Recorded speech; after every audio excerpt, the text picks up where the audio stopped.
प्रधानमंत्री मोदी आज वाराणसी के डॉक्टर और फ्रंटलाइन स्वास्थ्य कर्मियों से करेंगे संवाद। वाराणसी में दूसरी लहर से निपटने के लिए चल रही तैयारियों पर होगी चर्चा। कोरोना के खिलाफ एक्शन में सीएम योगी आज करेंगे लखीमपुर का तूफानी दौरा। कोविड सेंटर करेंगे जायजा, कर सकते हैं औचक निरीक्षण। यूपी के सरकारी और प्राइवेट शिक्षण संस्थानों को सरकार का आदेश, शिक्षकों कर्मचारियों को तुरंत तनख्वाह देने का आदेश, नहीं दी होगी कार्रवाई। उत्तर प्रदेश में बीते 24 घंटे में कोरोना के 6,725 नए मामले आए सामने, जबकि 238 लोगों की कोरोना से मौत। यूपी सरकार का बड़ा फैसला, कॉमन सर्विस सेंटर पर मुफ्त होगा ग्रामीणों का रजिस्ट्रेशन। यूपी में 75 जिलों में है 93,000 कॉमन सर्विस सेंटर। यूपी में कोरोना के बाद बढ़ा ब्लैक फंगस का खतरा। लखनऊ के केजीएमयू में 23 नए मरीज भर्ती। मेरठ में 67 संक्रमितों का इलाज जारी। मथुरा वासी आगरा में भी केस आए सामने। यूपी में स्कूलों की फीस को लेकर बड़ा फैसला। शैक्षणिक सत्र 2021-22 में फीस वृद्धि नहीं होगी। स्कूल बंद रहने पर परिवहन शुल्क भी नहीं वसूला जाएगा। उत्तर प्रदेश में हुई अतिवृष्टि का सीएम योगी ने लिया संज्ञान। आंधी और तूफान से प्रभावितों को मदद पहुंचाने के निर्देश, राहत आयुक्त से मांगी रिपोर्ट।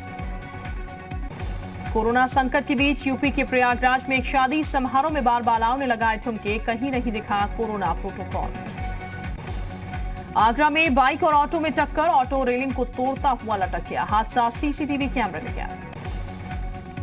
आजमगढ़ में एक मौलाना ने लोगों से अपने घरों और गाड़ियों पर फिलिस्तीन का झंडा लगाने की अपील की। पुलिस ने मौलाना यासर को गिरफ्तार किया।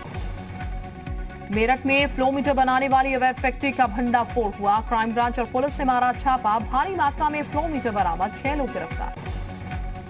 सीतापुर में 2 भाइयों को अपनी मां और बहन को जलाकर मारने के प्रयास के आरोप में ग्रामीणों ने पेड़ से बांधा, जमकर दोनों की पिटाई।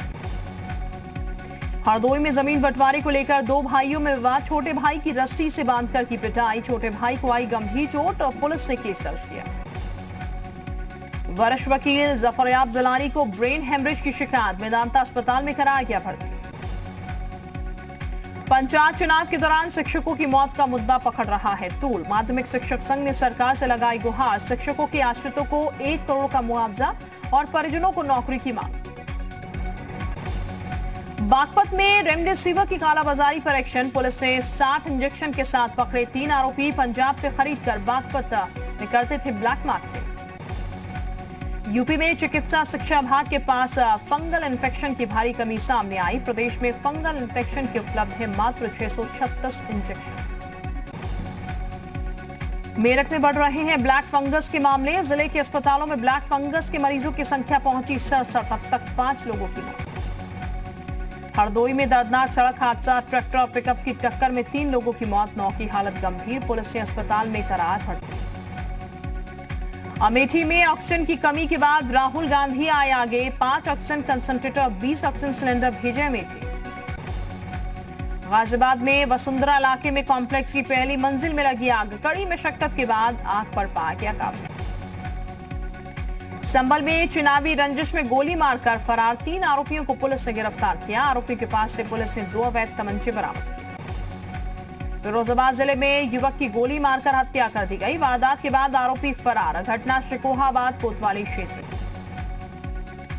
गाजियाबाद पुलिस ने ऑक्सीजन फ्लोमीटर की कालाबाजारी करने वाले 2 आरोपियों को किया गिरफ्तार। कब्जे से 23 ऑक्सीजन फ्लोमीटर बरामद। झांसी रेलवे स्टेशन के पास एक महिला ने खुदकुशी की कोशिश की। महिला के साथ बच्ची भी। सीआरपीएफ जवानों ने दोनों को बचा लिया। बताया गया महिला का घर पर विवाद हुआ था। ललितपुर में कोरोना गाइडलाइन का उल्लंघन कर दुकान खोलने वाले दुकानदारों पर पुलिस ने कार्रवाई की। इसके अलावा बिना मास्क लगाकर घूम रहे लोगों पर भी कार्रवाई की गई। मथुरा की वृंदावन कोतवाली क्षेत्र की दुर्गापुरम कॉलोनी में एक युवक ने फांसी लगाकर जान दे दी। हालांकि युवक ने आत्महत्या क्यों की अभी साफ नहीं। फिलहाल पुलिस जांच कर रही है। रामपुर में पुलिस ने चाइनीज मांझे के साथ 2 लोगों को किया गिरफ्तार। दोनों आरोपी कर्फ्यू के दौरान चाइनीज मांझा बेच रहे थे। गौतमबुद्ध नगर में थाना इकोटेक पुलिस ने 2 शराब तस्करों को किया गिरफ्तार। तस्करों के पास से बड़ी मात्रा में अवैध शराब बरामद हुई। प्रयागराज पुलिस ने शातिर अपराधी आलोक मिश्रा को गिरफ्तार किया। अपराधी पर 25,000 रुपए का नाम घोषित। कोविड-19 को देखते हुए सुप्रीम कोर्ट के आदेश पर मुजफ्फरनगर जेल में 15 सजा याफ्ता कैदियों को 2 महीने की पैरोल पर रिहा करने की प्रक्रिया शुरू कर दी गई। गोंडा में पुलिस ने 25,000 के इनामी बदमाश भुवनेश्वर दुबे और 2 अन्य को गिरफ्तार किया। इनामी बदमाश के पास से एक पिस्टल भी बरामद। आजमगढ़ पुलिस ने अवैध शराब तस्करी के आरोप में फरार राहुल यादव को गिरफ्तार कर लिया। राहुल यादव पर 25,000 रुपए का नाम घोषित था। वाराणसी के कैंट इलाके में बारिश से गिरा मकान। हादसे में एक ही परिवार के 4 लोग घायल, एक 5 साल के बच्चे की मौत। आगरा में बड़े भाई पर लगा छोटे भाई की हत्या का आरोप, हत्या कर फरार हुआ आरोपी। पुलिस ने शव पोस्टमार्टम के लिए भेजा। इलाहाबाद हाईकोर्ट को नए चीफ जस्टिस बने justice Sanjay Yadav. Supreme court collegium ने दी मंजूरी। आईआईटी कानपुर करेगा गंगा जल और गंगा किनारे मिट्टी की जांच। गंगा में लाशें बहाए जाने के बाद पानी में आए बदलाव की जांच करेगा आईआईटी कानपुर। जेवर से बीजेपी विधायक और इंडियन मेडिकल एसोसिएशन के बीच लेटर वॉर। पीएम मोदी को लिखे पत्र में कहा प्राइवेट अस्पतालों और डॉक्टर्स पर लगे आरोप निराधार। ललितपुर में कोरोना कर्फ्यू के दौरान कुछ व्यापारी और दुकानदार कोरोना नियमों का उल्लंघन करते दिखे, पुलिस ने की कार्रवाई। ललितपुर में डीएम के आदेशों के बाद बिरधा ब्लॉक स्थित गेहूं खरीद केंद्र के प्रभारी को तत्काल प्रभाव से किया गया निलंबित। शराब के नशे में धुत मिले थे कर्मचारी। मथुरा के मोरा गांव में एक भी व्यक्ति नहीं हुआ है कोरोना संक्रमित। 9,000 है गांव की आबादी। मास्क, सैनिटाइजर और सोशल डिस्टेंसिंग का गांव वाले करते हैं पालन।